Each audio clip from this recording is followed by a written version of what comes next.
Oh, there's that sound again. It literally is the Pavlovian response of anyone who wants to watch the IMNSHOW with me, DP Knudten.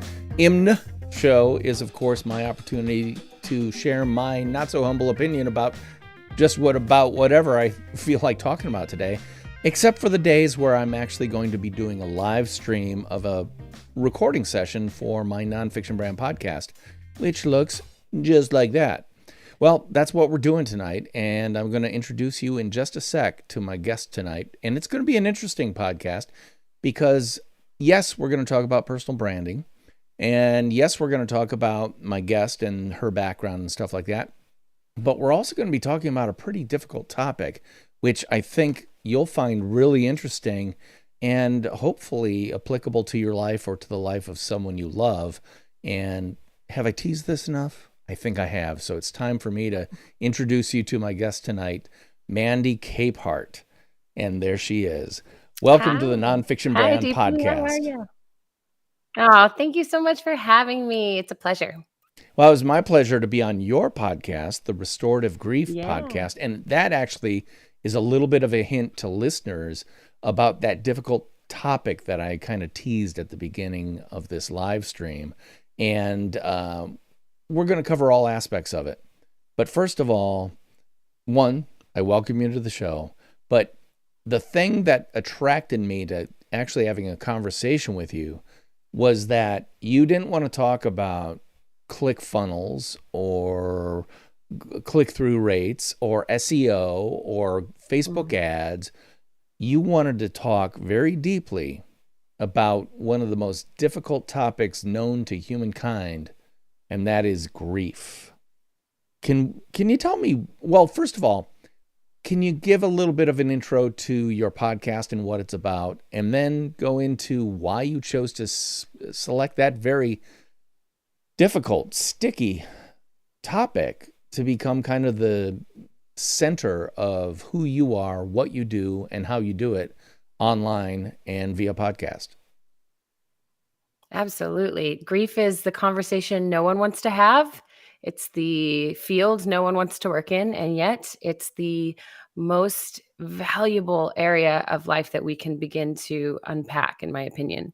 And I feel very strongly about the grief work that I've been doing because for the last 5 years, almost 6 years, we've been navigating the world without my mom. And while she is the most significant loss I've experienced, she is one of many. I think it's hard to remember a year in my life that I haven't lost someone that mattered very deeply to me. So after my mom died, I decided that it was time to take what was growing and being rebirthed within me and really run headfirst into something meaningful. Not because I needed to create meaning out of my loss or like have a purpose out of it, but because I knew I wasn't the only one dealing with grief in a way that it just didn't make sense anymore. So the fast forward to the Restorative Grief Project, my book, Restorative Grief, the Restorative Grief podcast, all of it is branded under the same name. It all came about in 2020. I was dealing with a miscarriage, loss of a job, loss of my reputation because of a former job, just so many different sections of my life were experiencing massive levels of grief, and all these different experiences kind of coalesced when the pandemic shut down everything. I was working with a group of women at the time leading this kind of grassroots monthly gathering where women would come together and tell a story about themselves and their faith and their experiences of life and just encourage one another. And I recognized that this was an opportunity now that I wasn't working in pandemic land, trying to figure out, well, what I want to be when I grow up. Let's combine all of it. Let's combine the beauty of story, the experiences of loss, the training I've gone through with grief and growth, and bring it to something that can support people differently. Because right now, and we're experiencing it daily, but at the time, I realized I was about to live in a world that would be generationally impacted by grief because of the pandemic. And so many of us have no idea what to do. So what I turned into the Restorative Grief Project really came from that recognition of globally untended grief and my own experience in my faith practice. The church I've been a part of for decades almost has been incredible and wonderful and loving, and yet it does not matter how well someone loves you if they don't know how to handle grief or how to help you heal through it without offering platitudes and minimizing and trying to qualify your loss or qualify your experience as, divinely inspired or part of a plan. So that's a very quick overview of why I got involved in this field, because I'm someone who does not shy away from hard conversations. I would rather be really authentic and really uncomfortable and recognize that there's so much beauty in the mud, and we can actually exist in the mud without freaking out. If we're in the middle of these insanely complicated and emotional hard places, we can't just continue to try and live like islands and isolate ourselves. So the project is just a free online coaching group that's designed for anybody who needs a soft place to fall apart. There's a lot of coaching in there. There's a lot of conversation that starts, but so many of my participants just observe and will send me private messages saying, thank you. I know I'm not participating, but thank you for letting me just be here. It's helping. So everything I'm doing, my heart is to make grief a little lighter and help people find alignment in what they've lost, but also in who they are again in all of the areas. Well, it's interesting. And of course, this podcast, the kind of tentpole ideas that we talk about revolve around the idea of personal branding and putting yourself out there in a way that people can truly understand who you are, what you do, and how you do it, and also understand the value that you can bring to them. And consequently, story is a big part of that. What is the story you tell? What is the true story of who you are, what you do, and how you do it? All of these things. But one of the things I want to point out that I hear you talking about, and again, please don't, listeners, do not think this is a mercenary conversation about, how to take advantage of audiences and emotional levers and stuff like that, because that's not what it's about. It truly is about doing what you did, which was find something about which you have a passionate engagement or interest, whether good or bad. Let's just say that right there. And consequently, you've picked the gorilla in the room and you're staring right at that gorilla and you're shining the light on that gorilla that a lot of us have in our lives. And you're actually, I hate to say building a brand, but that's kind of true. Your podcast is called Restorative Grief. Your book is called Restorative Grief. Everything about you is about that concept of restorative grief. And that means a lot of different things. One is that you don't talk about ClickFunnels and SEO and how many times do you post and what social channel is right for you. And so you're defining yourself very, very, very much in the Pat Flynn, riches in the niches, very narrow area. And if listeners need an example of someone who's done that incredibly successfully for themselves, and you and I have talked about this on your podcast, all you have to do is look at Brene Brown, who literally did the social science groundwork on concepts revolving around shame and vulnerability. Well, shame, vulnerability, and grief, they aren't exactly close siblings, but they're certainly in the same family.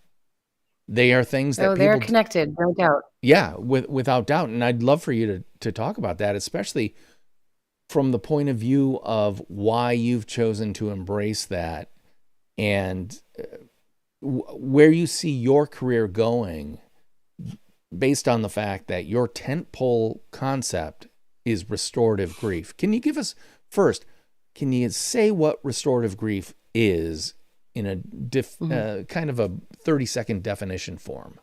Yeah. What the heck does that mean? Yeah, absolutely. So, my perspective of grief is that it's the other side of life. It's two sides of the same coin. It flips for all of us.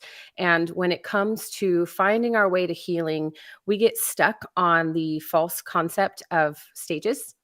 And my mindset is one that believes healing is ongoing. There's no arriving. We don't move on from grief. We actually grow and integrate and bring things with us and become fuller, more aligned versions of who we are. And so my work is really resonating around this perspective of you are in grief, completely out of alignment, mind, body, heart, and spirit. And with intention and with education and prayer and grace for yourself, whatever that looks like for you, because it's really not predicated on a faith practice of my faith practice, obviously. Um, you begin to find ways that bring your mind back into alignment and ways that bring your heart center back into the alignment, and your body comes back into alignment. And as you heal, you notice things are showing up a little differently in your grief process. The way that things hit previously are suddenly hitting a little bit softer.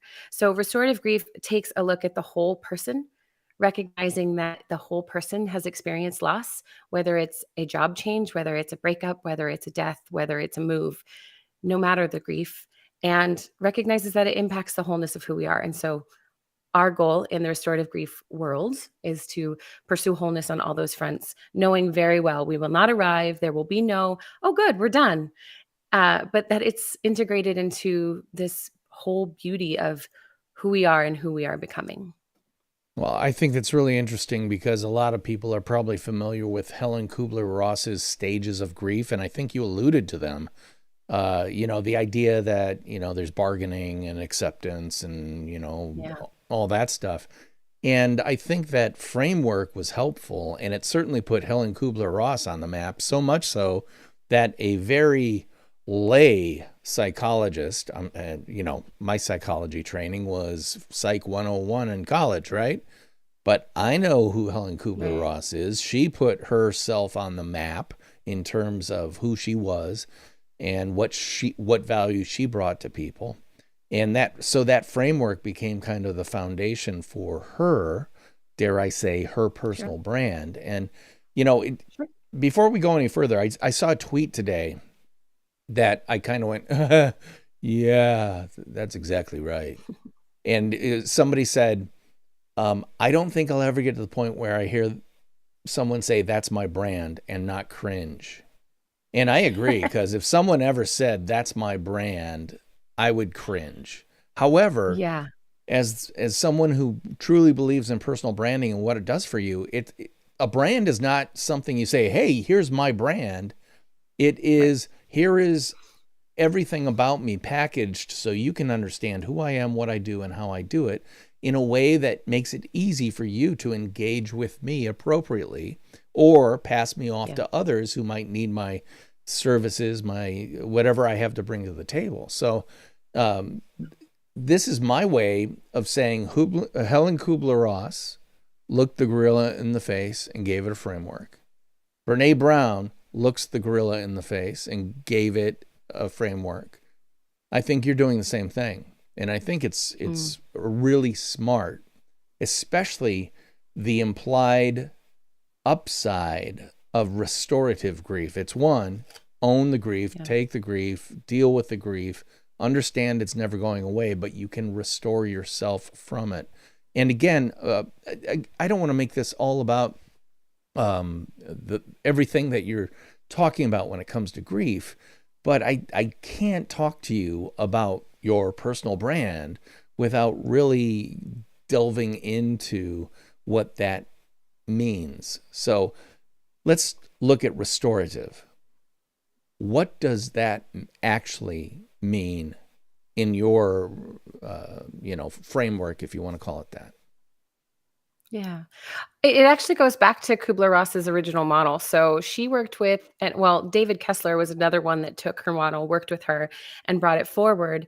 And those original 5 stages were developed out of her work with terminally ill patients. She observed what they were experiencing and recognized these 5 steps as really what almost every one of them at some point, knowing they went back and forth, but eventually arrived on acceptance that they were terminal and that they weren't going to survive their illness. Kessler, over the years, has done a ton of work in the grief world and has been a very loud voice for this, for everyone that's grieving, which is wonderful. And when I decided to write my book, I actually built it on this 31-day, go as slowly as you want to guidebook, if you will, based on the 5 stages. But my perspective and where restoration comes from has always been predicated that there is a 6th step. We are surviving. We are living beyond whatever the loss is that we are experiencing that's happening to us. And there has to be more than just, okay, I accept that that's gone. I accept that that's ended and now I'm moving on. When I decided to put the book out, the 6th step is restoration. It's recognizing and redefining yourself in a way that isn't just minimizing what you experienced, isn't simply saying, well, now that I have to sacrifice my faith because those beliefs don't align with what I know to be true now, or I have to sacrifice this dream because something has changed. It's actually looking more intentionally at the fact that, well, you lost a sense of self when you experience that grief event as well. We have secondary losses in ourselves that we don't always recognize. And restoration is a matter of recognizing all the disparate parts of who we are, what we're pursuing, what we want, and finding ways and tools and techniques that restore us to ourselves, to our sense of self, to our sense of community, to our connection to our faith practice, whatever that looks like, and really being intentional. And I love that when I self-published this book because I just wanted it out there, out of my hands, out into the world. And Kessler came out with a 6th step.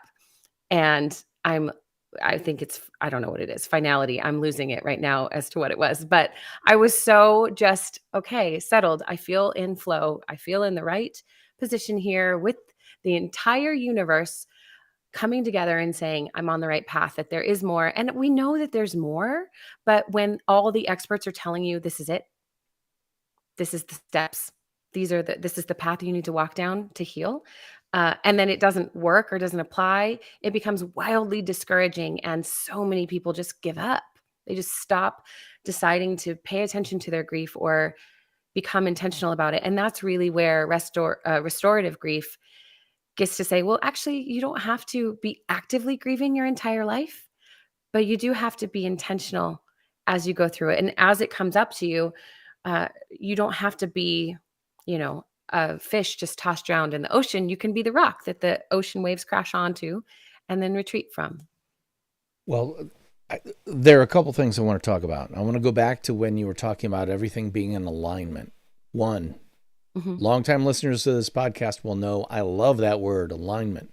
It is literally making sure that you are fully aligned as an individual, not only internally, spiritually, but also externally in terms of how you engage with people, where you engage with them, what you promise them in terms of value, what you deliver. All those things need to be aligned. So I love that.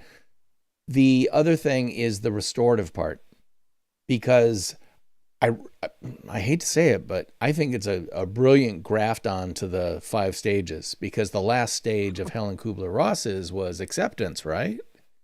You go through it and finally you accept it. Now, to me, you accept it sounds like you get over it. You just move on. And the answer is, without going into detail, we talked about it on your podcast. I've had some significant grief episodes in my life. You never get over it. It's never gone. It's always there.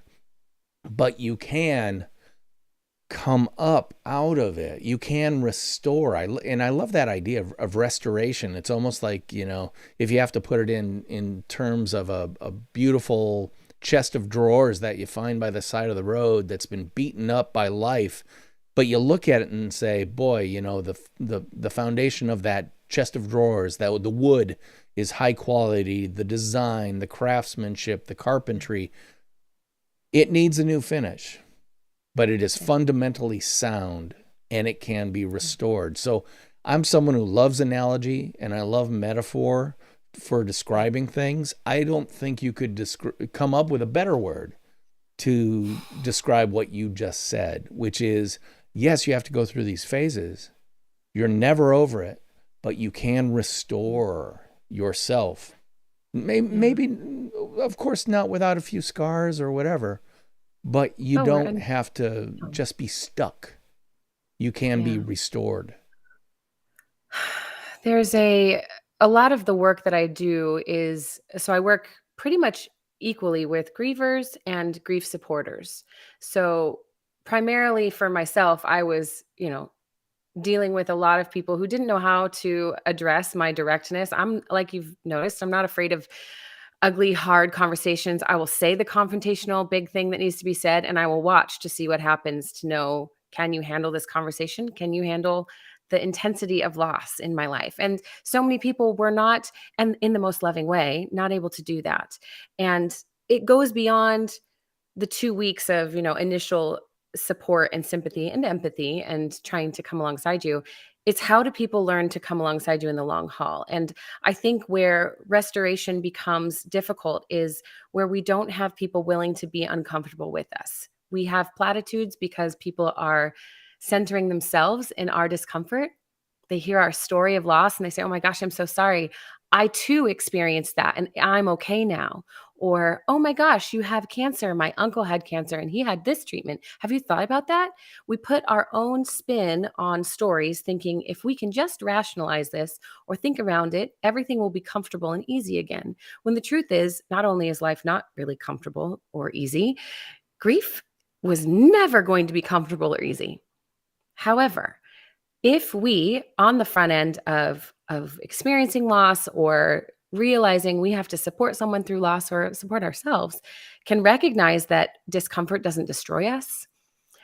Stretching is actually an incredible thing for our internal sense of alignment, our internal sense of understanding of the world, and becoming intimately aware of and connected to grief deepens the human experience. There is not one person I know who is not grieving something right now.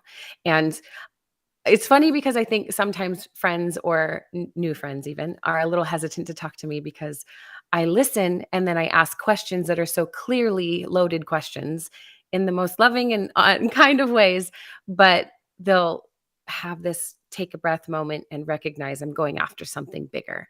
And because I don't want to waste our time on small talk. I don't want to sit back for a moment and see that a friend has an opportunity to wrestle with their shame or their hidden vulnerability, all that stuff that we think if we just tuck it away, no one will believe that we experience it, even though we all experience it. That's where Brene comes into my work. But it's just the most rewarding moment to see someone that is in pain have a sense of stillness come over them. Mind, heart, body, or spirit, whatever it looks like, whatever comes first for them, and to really just draw that into themselves. And it's worth all of the discomfort. So the work I'm doing with grief supporters is helping people recognize, like, are you actually invited in to support this person in grief? We have a lot of people who'll say, "Oh my gosh, let me know what you need," or "I'm here, whatever you want." But that's giving homework to the grievers.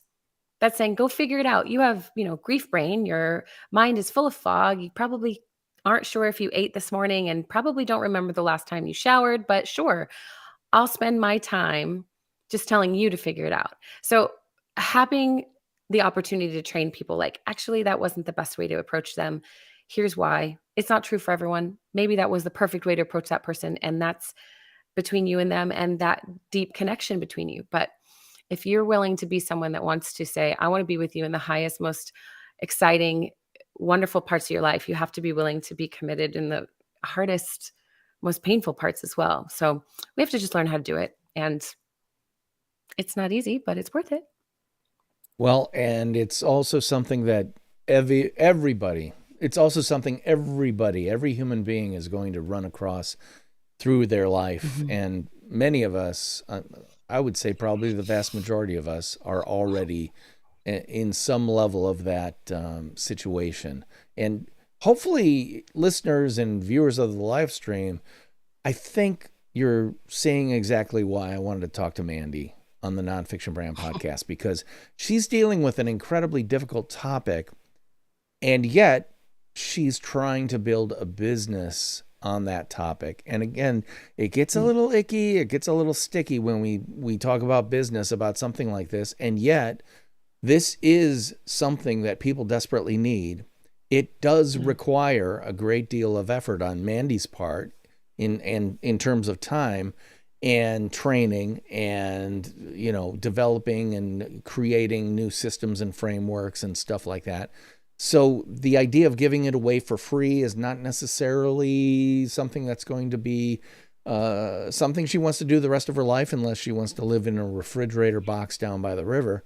I don't think she wants to do that. So I really do want in next week's episode to go into more detail about how she's actually getting out there with her message about restorative grief.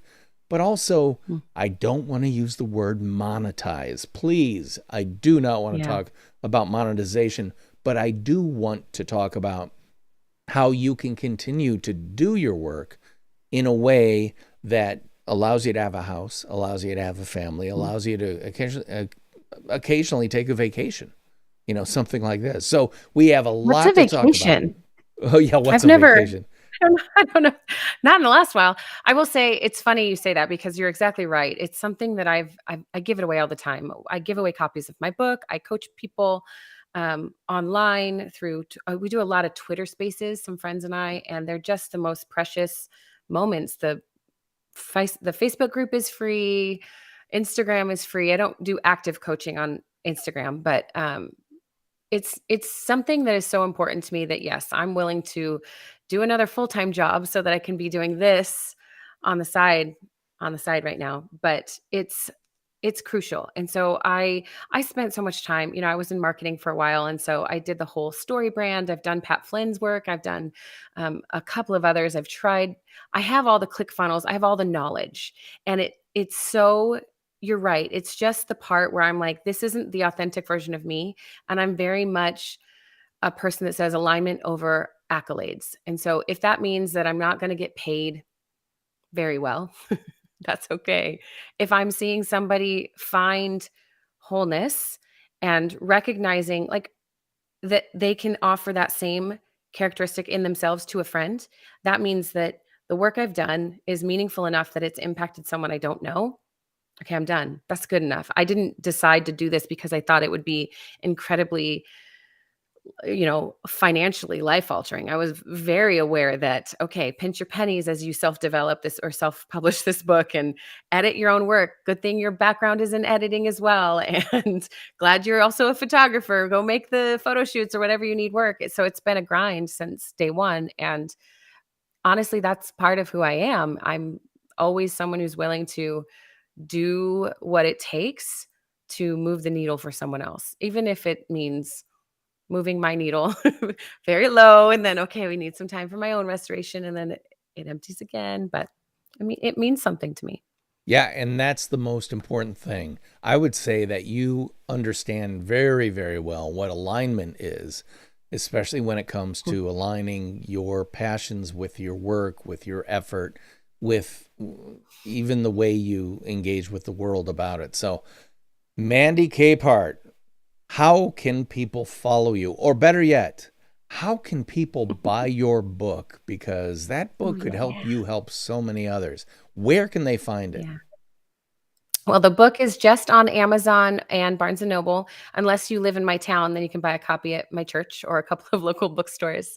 And then MandyCapehart.com has links to this the Restorative Grief podcast, to my other podcast, Uncomfortable Grace podcast. And let's see, Twitter. It's all at Mandy Capehart. Instagram. I bounce around active, and I don't care about dancing. I don't care about making people like me and doing the trendy things, because they're a waste of time. Ooh, especially in my field. Nobody, you know, I don't care.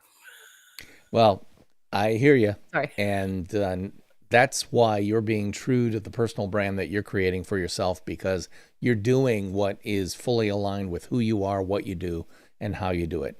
Yeah. Well, Mandy's going to be back next week, and I want to talk more about not only restorative grief, but maybe a little bit of the business model behind it, or what you hope to build your business into, and all that stuff. So please join us next week. If, let me say this way. And also, as always, I would love for you to like, subscribe, refer, and review this podcast wherever you get it, because that really does help other people find it. That's it for this week on the Nonfiction Brand Podcast. I'm your host, DP Knudten, and she is Mandy Capehart. And we'll be talking at you again next week. Bye-bye. Bye. Pause. And by the way, live stream, we're going to next week. Follow us through the time warp too. Oh, it's next week. Last week, you mentioned, and we had a big confab about our shared love for the word alignment. A lot of people, I think that's a new concept for them. But let me point out a couple things, because I know just a little bit about you from being on your podcast. You and I are a bit alike when it comes to, I don't mind doing the podcast. I don't mind writing and creating and self-publishing and editing and doing the cover art and all that stuff for my own books. But then when it comes down to, I probably should have a web-based course format, maybe several different courses at different price tiers, and, with all the click funnels and all that stuff. And, that's where I fall off the whole hustle bus, because it's not aligned with me. And frankly, that's where I should get someone associated with me. I should pay them actually to do that stuff for me. But I'll be honest with you, I'm an idea guy. Big strategy, big ideas, and then let execution fall apart at the end, because that's not what I do best. And frankly, I know that about myself. Are you the same way, or are you a little bit more put together than I am? I go back and forth. So depending on the atmosphere around me, because I'm in the similar boat, I've got 6 or 7 course ideas mapped out. The follow through with those is a matter of, how do I make a grief self-guided course authentic? How do I actually create meaning here without just relying on my knowledge of gamification and points and rewarding? There's so little that can feel rewarding in the middle of a grief process for someone, that the one-on-one and the personal touch is really the big part of it. So I've got all these great ideas, and I don't have the time necessarily to follow through on them, but I also don't necessarily have the income from the book to pay someone else to do it. I'm very much an idea person. I also love to just take the lead and run with it. So my shortcoming really comes in from, like, of course I can do all of these things, but should I be doing all of these things? Is this the best use of my time? Can I outsource this? Still create something that is authentic, in line with who I want to be, in line with what I want to put into the world and how I want people to feel when they engage with me. And if it's true, then I'll go for it. And if it's not, then I just kind of back off and try to avoid the pitfalls of comparison as I, see other people doing something similar, especially in the grief world. It's one of those, that's a whole nother conversation. I'll stop there. Yeah, well, and I know what you're saying, which is, there are some people who've packaged grief in 1-gallon jugs or in boxes with little packets, and you pull out the packet and, all that stuff. And it's like, there is no recipe, there is, and I agree with you. I mean, you mentioned last week a brand organization that I am aware of, and not that aware of because I've been so careful, because they're doing something similar to what I do, but I don't want ever to have anyone be able to claim that, oh, you ripped that off. That is my biggest fear, because I'm so concerned about originality. So I assiduously guard myself by not listening to a certain podcast or read a certain book or anything like that. But what I know about it makes me a little bit ill when it comes to the formulaicness of how they lead people toward brands or becoming a brand. And I'll be honest with you, there is no secret sauce. I've worked at, over my career, 12 agencies, and every single one of them had what I call Circle R branding process, meaning it's TM. No, it's not a TM. It's a registered trademark. And they all do the exact same stuff. It's like McDonald's special sauce on a Big Mac. Strangely like Thousand Island dressing, if you ask me. But it's secret sauce. It's special sauce. Right. I believe the special sauce is in my head, in your head, in the conversation, and the way we listen, the way we get past the dross and find the grain of gold, and grab that grain of gold and aggregate it with another grain of gold until you've got enough. And then you literally can turn it into this gold bar and then craft it into a piece of presentation jewelry that you then wear with pride and honor every day of your life. That's how seriously I take the whole personal branding thing, which is why I don't have a flippin' course. I should have a flippin' course. I don't, because it feels incredibly inauthentic to me for it not to be a very close one-on-one conversation between me and them. I sense that you feel the same way. Am I right about that? Yeah, to a degree, definitely. I would love, I mean, I didn't get into this work to be known for it. And one of the things that I really am careful about is recognizing I am not the right fit for probably most people who are grieving, to be fully honest. I'm very intense, but also intentional. And I don't want someone to feel like they're obligated to work with me because they bought the book and thought it was good. Even putting a book out there with a guidebook label on the front was really difficult because it's not, it's part memoir. It's my story. It's what worked for me. It's all the things that I've collected. And I can't tell you how many times I've gone back to my own book and said, oh, thank you. This was a really good moment to return to because I need this right now. But those courses and that distance that's created when you try to be all things to all people, it steals the, in my opinion, authenticity of what you bring and the beauty of who you are being fleshed out and becoming this unique offering in the world. Now, I don't think the people that are creating courses are bad, making bad decisions about their business. They're becoming incredibly successful, which is why it's so easy to compare yourself to what they're doing and wonder where you're going wrong. But at the same time, I keep recognizing as well, like, well, they're all telling me to do the same thing. They're all saying, well, here's how you build a social media following. And then 30,000 of them build $300,000 or 300,000 population audiences, but they're all kind of repeating themselves. And I don't need to be out here to repeat myself. If what I'm saying about grief is being said somewhere else, then I'll probably just stop saying it. I'm out here because I want to bring an alternate perspective to someone. And that's not necessarily going to be communicated well through a course, especially when one of the benefits of one-on-one coaching, which I am still doing right now, is seeing someone's face in response to what I've said and being able to ask questions and draw whatever reaction was internal up to the surface, because there's something important there that needs to be given attention.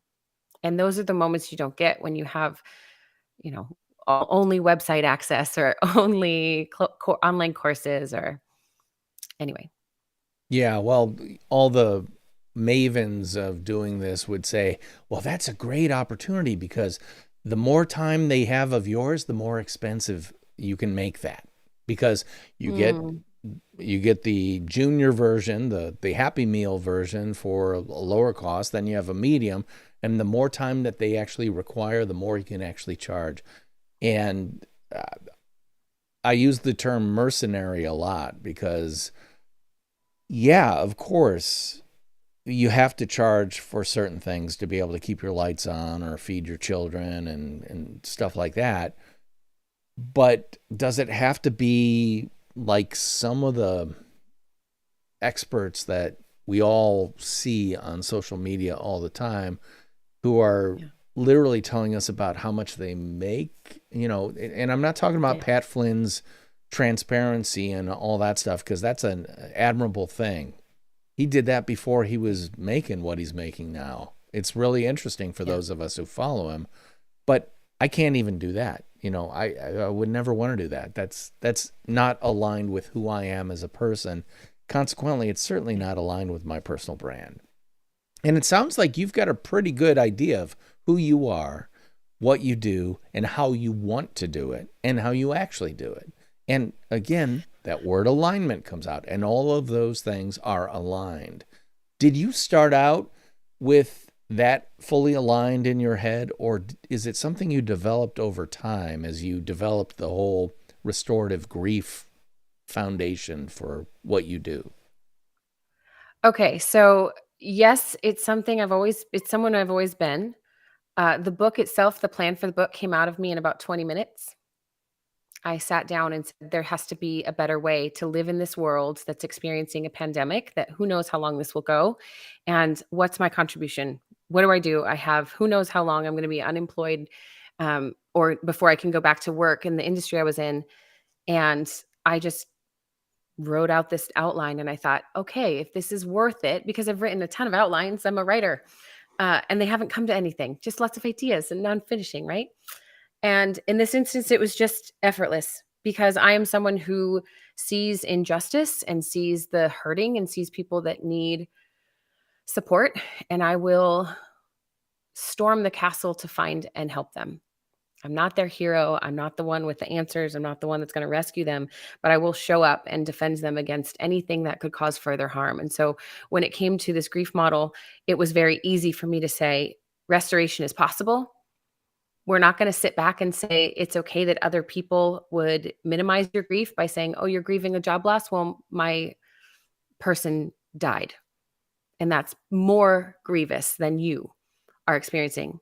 And that was something I heard commonly. And so for me, again, I'm like, no, you don't get to define someone else's loss as less important. You don't get to define their life as less meaningful or less worthy of bereavement time and grief attention. How dare you?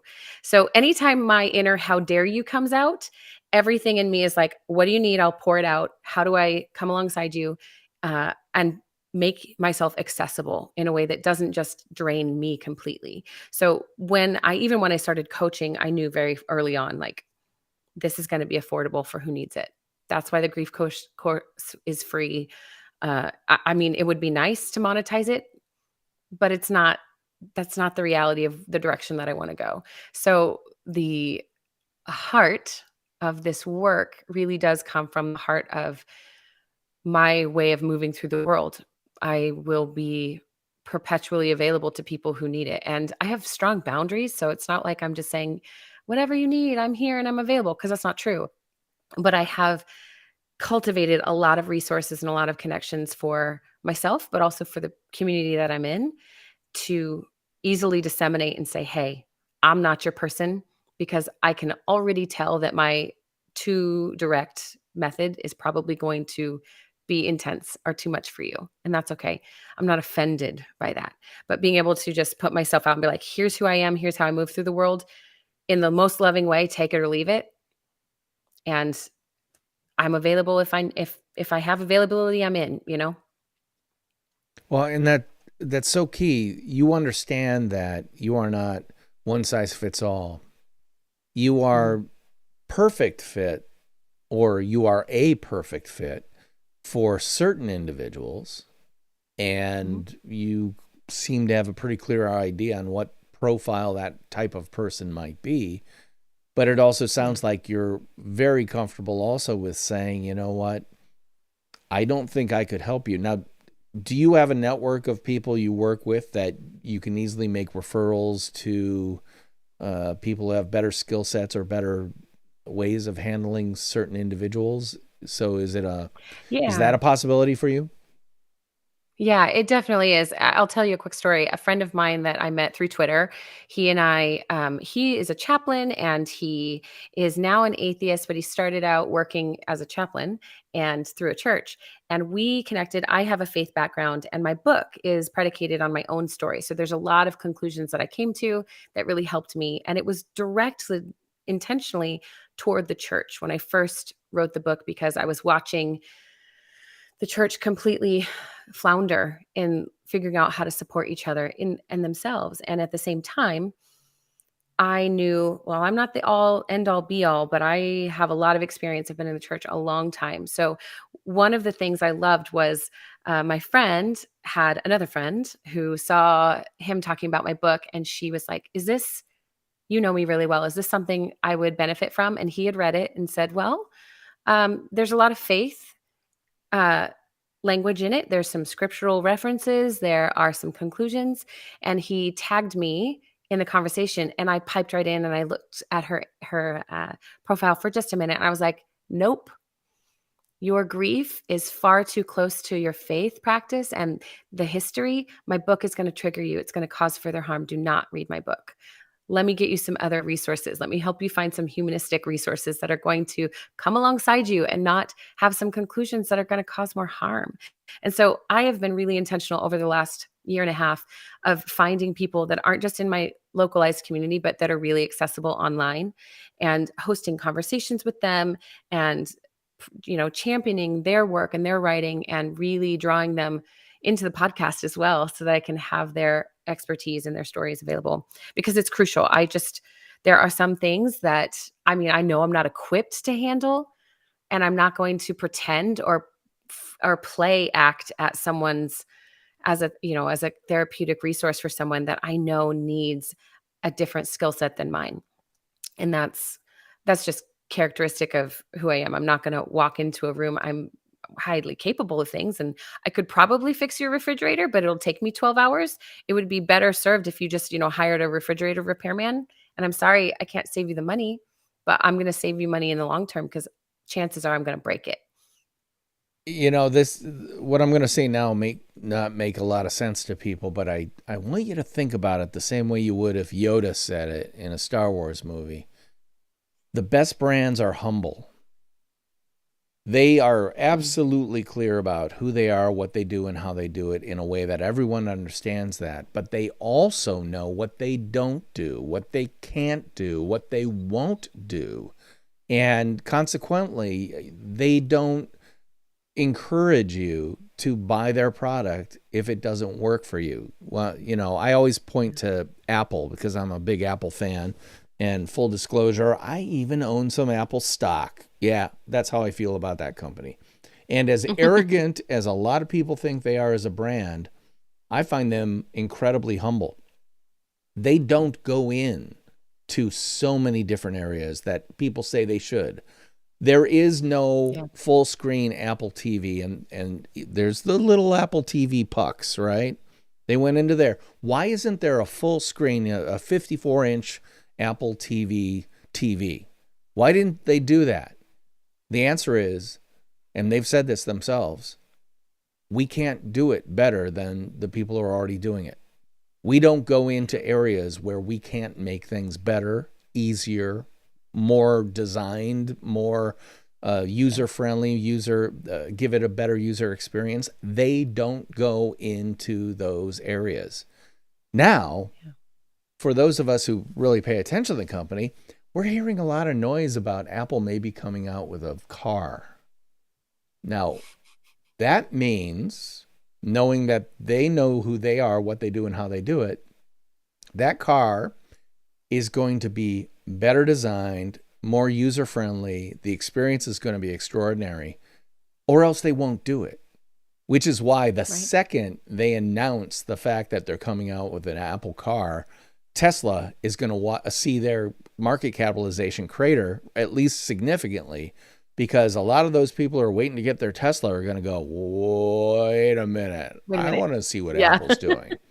So Apple, an incredibly, to some people, arrogant brand, is still incredibly humble. Now, the way you've described what you do, you're incredibly humble and yet confident. You confidently say, I'm not for you. There's strength in that confidence, but there's humility in that understanding that, you know what, I'm not all things to all people. For the people who get me, I'm incredibly valuable. For the people who don't, I might be harmful. You use the word harm. So that's how hard you take that, right? Yeah. Yeah, I take it very personally because I have experienced it myself. I've experienced people look right at me and say, "Oh, I'm the person for you." I have a BS meter that hits 11 almost instantly in the right circumstances. And so when I hear that, I'm immediately put off. The other day I was actually connected to a group of wellness professionals and was looking for an in-person grief counselor in a city nearby. Now I do a lot of coaching online and could easily have served this client who was referred to me as a friend. And I said, you know what? If she really wants someone in person, I'm not the person. Let me get you some names and numbers. And so I reached out to this wellness group, and almost immediately I said, I need a person in this city. And someone else in the wellness group said, well, I'm not in that city, I'm in your city. And I'm also available on Zoom, so here's my number. And I was so put off immediately because I thought, you're looking for yourself.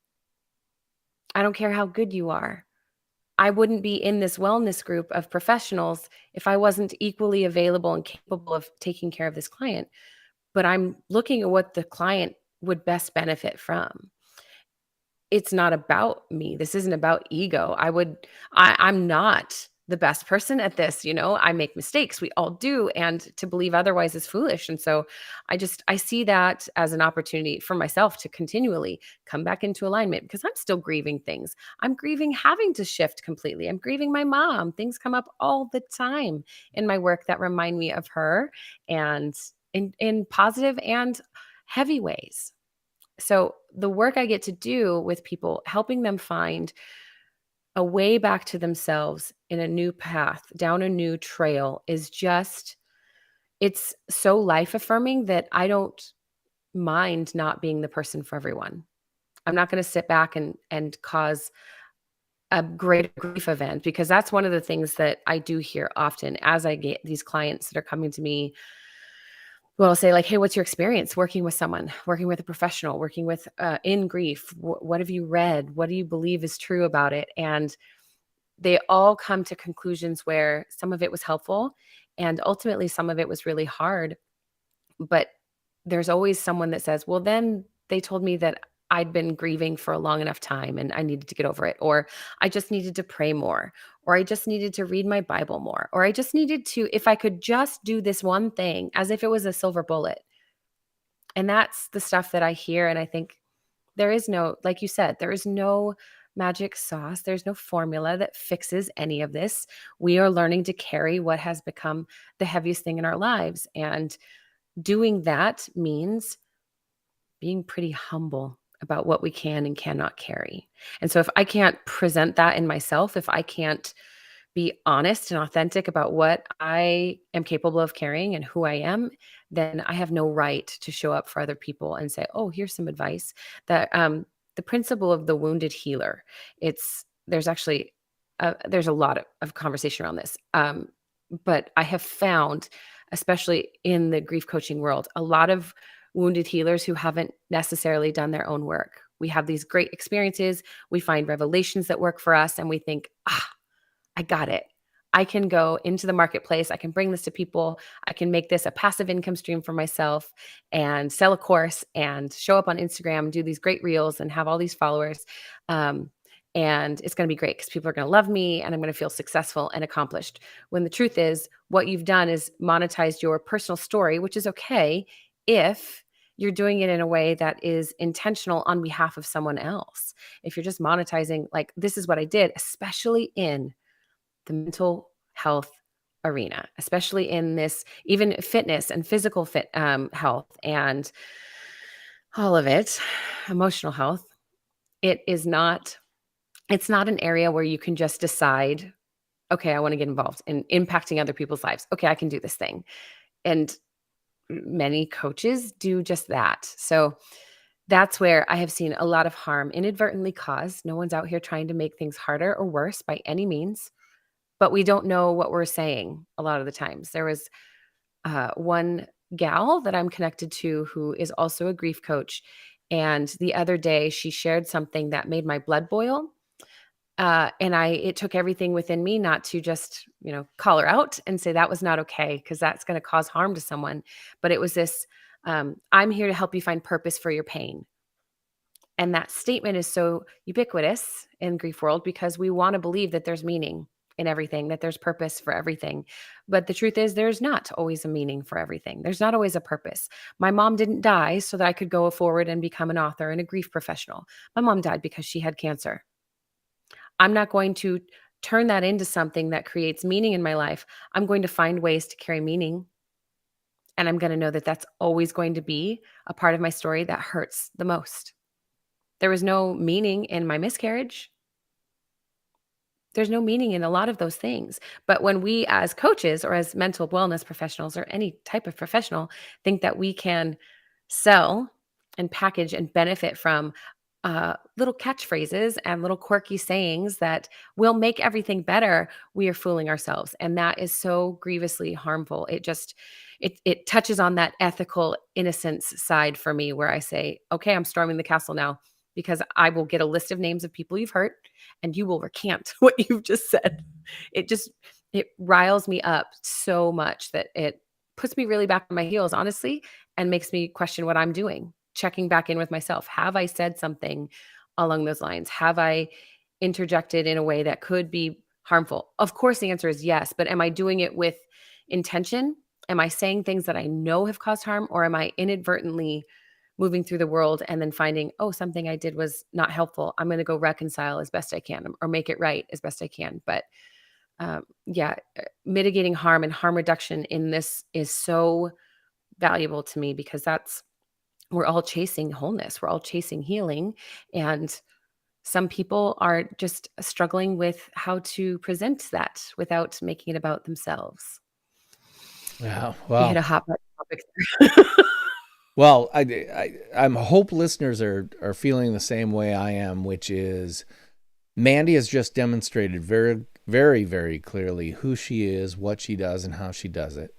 It explains a lot of why you've done the things you've done and why you haven't done some of the other things that you haven't done. And the word that I keep coming back to, we first brought it up last week, is alignment. You have yourself aligned with who you are, what you do, and how you do it. You are a brand. You want to build your brand so that people can come to you, the ones that can best be served by you, so that they can find you. They need to know about you. So how do you do that? You package yourself in such a way, and you are consistently demonstrating that so that people can understand who would benefit best from you. And I think you've seen that, or we've just listened to you do exactly that. Demonstrate. I love to say branding's about two things: differentiation and demonstration. You've clearly differentiated yourself with this idea of restorative grief, because it begs the conversation. What does that actually mean? Great. So you've differentiated yourself. Now you're demonstrating how you are different and more valuable, because you are fully aligned with who you actually are. You know, we've made fun of overly funneled sales processes a little bit over the past two podcasts, but that's because I think both of us have a healthy agnosticism about it, or I don't know. They're right for they're right for someone. They're not right for me. And that's why I really enjoyed meeting you on your podcast, and I've been really, really happy to have you on mine. So, Mandy, how again can people find out more from you, and where can they find your book and your podcast? Great questions. And thank you, DP. It's been such a delight getting to know you and being on your show and having you on mine. It's so refreshing to talk with people and hear their stories about loss from every arena. There's no person that's untouched by it. So I appreciate you being vulnerable and sharing that with me too. So my book is available, Restorative Grief, Embracing Our Losses Without Losing Ourselves, on Amazon and Barnes & Noble. And you can find me on Instagram, Twitter at Mandy Capehart, or on my website, mandicapehart.com. Oh, isn't that amazing when people have their handles be the same as their name? Isn't that helpful? And I'm guessing your photo. I'm guessing your profile photo actually looks like you too.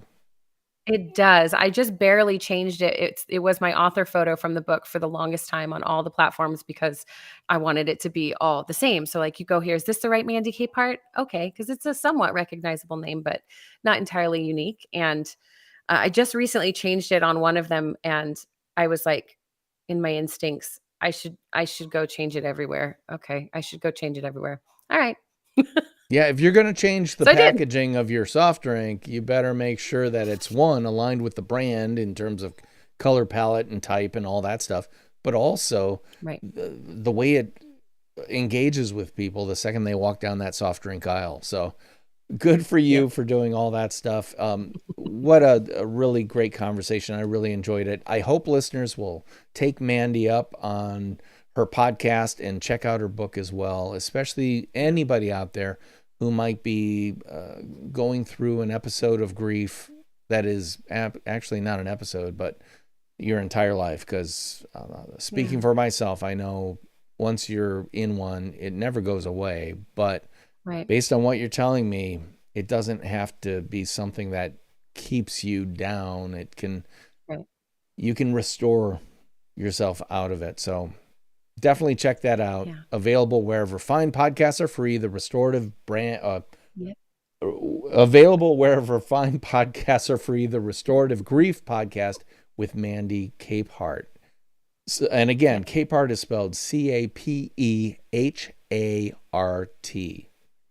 Well, that's it for the Nonfiction Brand podcast. Thank you so much for listening. I'd love for you all to like, subscribe, refer, and review this podcast wherever you get it, because that really does help other people find it. And also, check out Mandy's podcast, the Restorative Grief podcast, as well. That's it for this week on the Nonfiction Brand podcast. I'm your host, DP Knudten, and she is Mandy Capehart, friends. And I'll be talking at you again next week. Bye-bye. Pause. So, live stream people, we're done. That's right. I'm getting hungry, so I'm going to go eat. And Mandy, what a great treat to meet her. I really hope you will check her out. And also, whenever you see that DP Knudten's going live with the IMNSHOW, which looks a little something like that, I hope that you'll hop on in, share, ask questions, do whatever you want to do, because what you see is what you get with the personal brand called DP Knudten. Until next time, I'll be talking at you later. Bye-bye.